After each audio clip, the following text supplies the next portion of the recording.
जय जगत शेतकरी मित्रांनो, यावर्षी देशामध्ये महाराष्ट्रामध्ये अति अशी पर्जन्यवृष्टी झाली आणि त्याच्यामुळे शेतीचं अपरिमित असं नुकसान झालं. शेतांच्यामध्ये पूर परिस्थिती निर्माण झाली आणि त्याच्यामुळे शेतांमध्ये गुडघ्यापर्यंत कमरेपर्यंत पाणी साचलं. पिकं नष्ट झाली, पिकं वाहून गेली. आणि आता यासाठी नुकसान भरपाई मिळावी म्हणून अनंत प्रकारचा कल्पनाविलास पुढे येतो. काही लोक म्हणतात की कर्मचाऱ्यांचा 1 वर्षाचा किंवा 1 दिवसाचा पगार कापा. कोणी म्हणतात हे जे भ्रष्ट राजकारणी आहे त्यांनी जी वरकड कमाई राजकारणाच्या माध्यमातून केलेली आहे त्याचा 1% घ्या. कोणी म्हणतात उद्धव ठाकरे साहेब म्हणाले की पंतप्रधान निधी असतो कशासाठी, तर पंतप्रधानाच्या निधीतून करावं.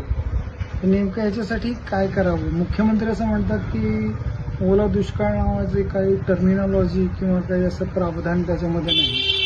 एक डिझास्टर मॅनेजमेंट नावाचा शिरस्ता आहे आणि त्याच्यामध्ये तरतुदी आहेत आणि नैसर्गिक आपत्ती ओढवल्या म्हणजे त्याच्यावर उपाययोजना आणि भरपाई ही सरकारनेच द्यायची असते, करायची असते.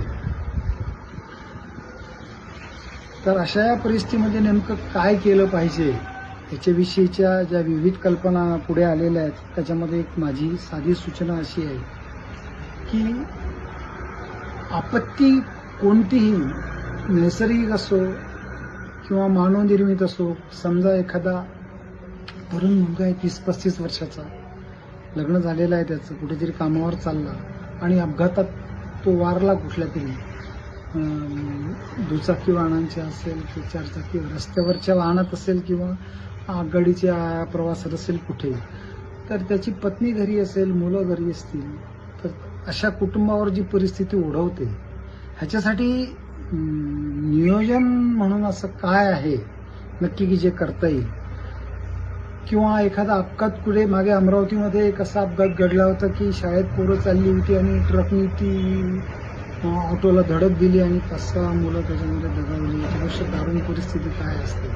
अशा परिस्थितीमध्ये लोकांना मदत करण्यासाठी म्हणून शासनाने नैसर्गिक आपत्ती कर निर्माण करावा. समजा तामिळनाडूमध्ये कोणाच्या घराला आग लागली तर त्याच्यासाठी मला तरी असं वाटतं की भारताचा नागरिक म्हणून मी काही त्या पूर्ण घराची भरपाई किंवा त्या नुकसानीची भरपाई देऊ शकत नाही, परंतु त्याच्यामध्ये काही ना काही भार मी भारताचा नागरिक म्हणून सोसला पाहिजे.